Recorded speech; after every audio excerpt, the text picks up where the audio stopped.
Squid Game était un peu devenue la série de tous les records, à sa sortie le 17 septembre 2021, puisqu'elle réalisait notamment le démarrage de l'histoire de Netflix, devant les chroniques de Bridgerton, avant d'être dépassée par Stranger Things et sa saison 4 l'année suivante. Sans compter que le programme s'offrait rapidement un nouvel exploit après sa sortie en comptabilisant plus de 3 milliards de minutes de visionnage lors de la seule semaine du 4 octobre 2021.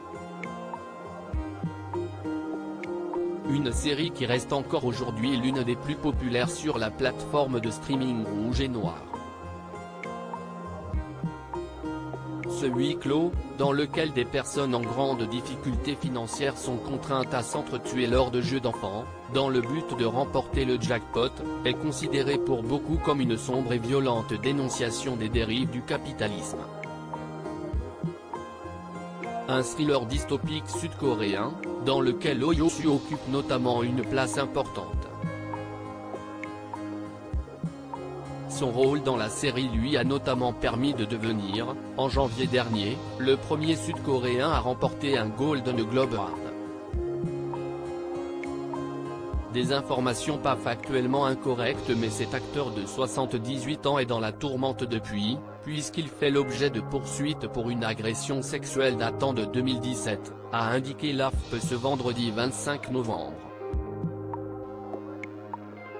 On apprend que le parquet sud-coréen l'aurait formellement accusé jeudi 24 novembre d'avoir touché de façon inappropriée le corps d'une femme.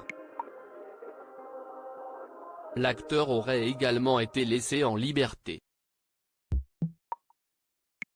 Des informations pas factuellement incorrectes, a déclaré à l'AFP un responsable du parquet du district de Suwon, dans la banlieue sud de Séoul, sans donner toutefois davantage de détails sur cette affaire.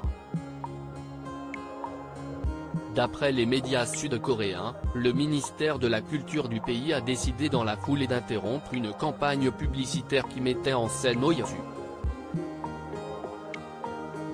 Sauf surprise, l'acteur ne devrait pas jouer dans la saison 2 de Squid Game qui doit être mise en ligne plutôt fin 2023 ou début 2024.